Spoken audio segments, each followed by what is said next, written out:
po ba kayo sa RH Beat?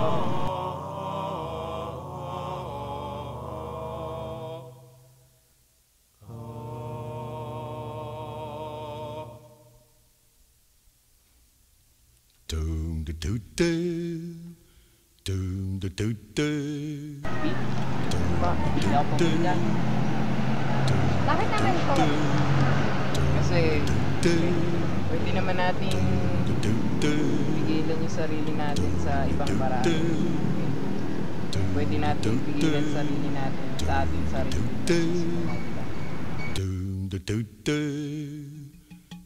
Aware po ba kayo sa RH Bill?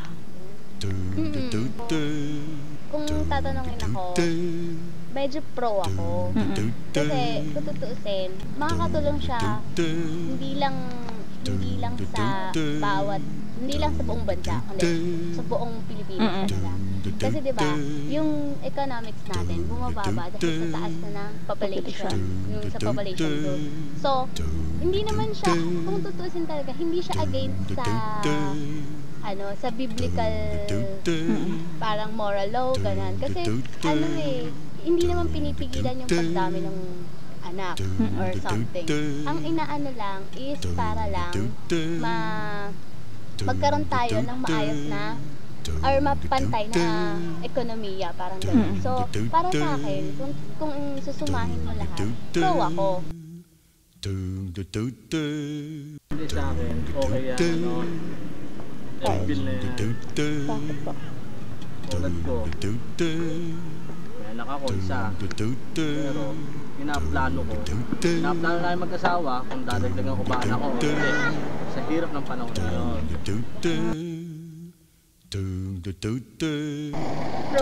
Pro, bakit po? Kasi kung di ba, problema na ngayong bansa natin sa overpopulation, kung hindi natin susuportahan yun, hindi lalo tayo mamamblema. Kasi hindi mo rin naman maiwasan, syempre, kung hindi natin gagamitin kung hindi maano yun.